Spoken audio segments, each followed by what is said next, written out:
years ago, more than 30 Christian ministries went together to raise up legal teams that would go in and fight for religious liberty, sanctity of life, and family values.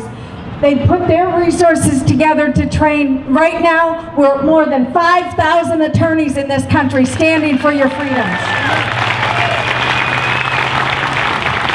I'm here today as a local resident of the city of Hull, but I'm here on behalf of the Alliance Defense Fund, because what we now face in our country today is an administration that not only wants to strip away our freedom and force us against our most deeply held beliefs to fund the killing of fellow citizens, but since you are here today, you already know about the HHS mandate.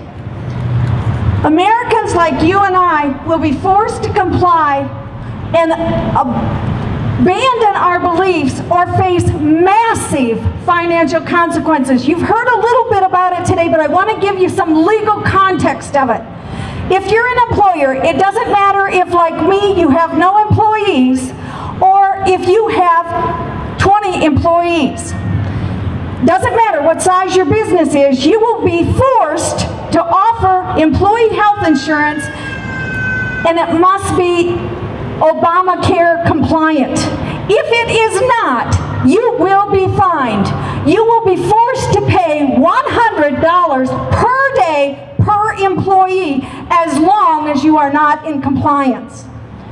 An employer with more than 50 employees, including most of our small business owners in America who struggle just to pay their own bills and put food on their families' tables, will be fined $2,000 per year per employee if they drop health care coverage and don't provide it for their employees any longer.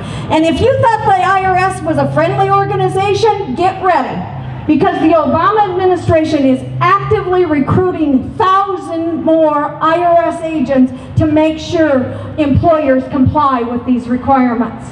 But there's even more bad news.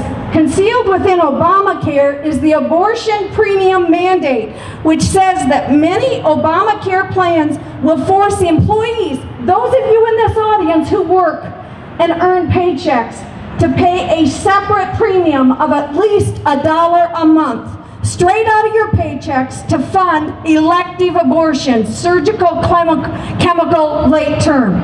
The abortion bean counters in this horrendous administration have created this accounting trick in order to circumvent existing family law that prohibits taxpayers to pay for abortions. So instead of writing an absolute blank check for Planned Parenthood, they're just sticking their hand in your pocket and grabbing your hard-earned money to fund the deadly crusade through this separate abortion premium. There's also another trick that the administration's bean counters have come up with. It's called the secrecy clause. While many of the Obamacare compliant insurance plans that Ms. Dudek referenced include a separate premium payment for elective abortion, not all of them do. But before you take a sigh of relief and think, oh, thank God I can get one that doesn't, you won't get that option, because Obamacare has placed a gag order that says insurance companies can't tell you which plans contain that provision or not. You can only find out once you've enrolled in the plan and read through the fine print. And I can tell you, even attorneys have a struggle working through that fine print. You will have the unfortunate surprise of discovering that you're paying for Abortion on Demand Fund. If you try to change your plan, you can do so at your next enrollment period, but you'll face that same obstacle of not knowing if that's in the premium or not.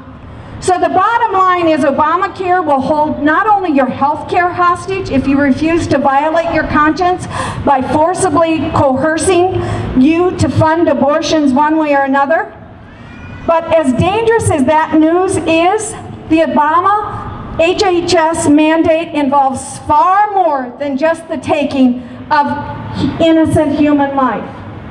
They are a measure of this administration's outright contempt for our constitutional liberties, guaranteeing religious freedom and freedom of conscience. If you're an employee, like a nurse, and you refuse to do an abortion, you will be required as the employer to fire that individual. A doctor, a janitor, anyone else will face not only termination, but beyond that, this is a measure of their utter and absolute profound contempt for you and me as people of faith. That's why the Alliance Defense Fund has already filed several lawsuits on behalf of Christian businesses and universities to block the implementation of this mandate. And trust me, ADF will keep fighting.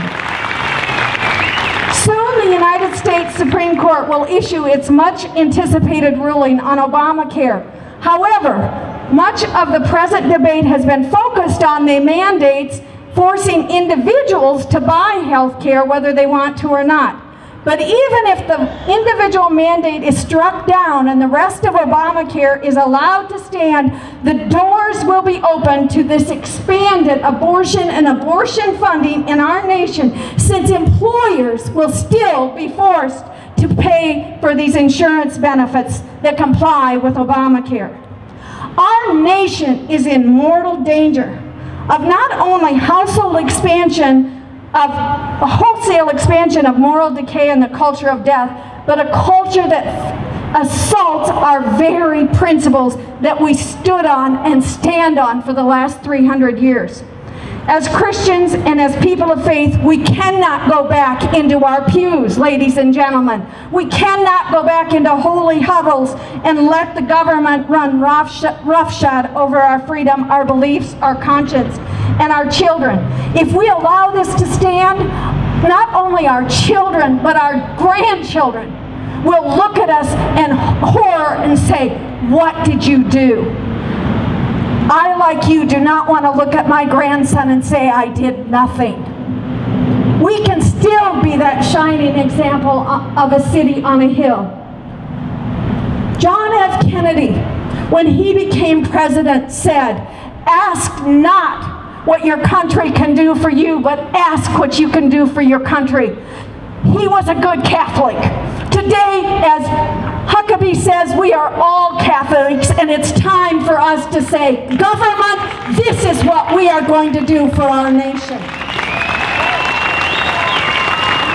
If we stand together, we can toss Obamacare and its mandates in the ash heap of history, but we must stand. Evil succeeds, as Edmund Burke says, when good people do nothing. Thank you very much. May God bless you, and may God bless the United States of America. May God shed His grace on our beloved America. May He crown her good people with brotherhood. And may He guide our beloved nation through this dark night with light from above.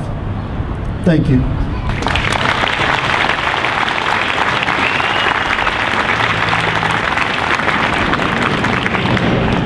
Thank you all for your courage and your hope that you came today to stand with all of us. As Dr. Rivet said, when they come for us, will there be anyone to speak? Not only will there be many to speak, they'll have to look up, because we will be the light on the hill. Thank you.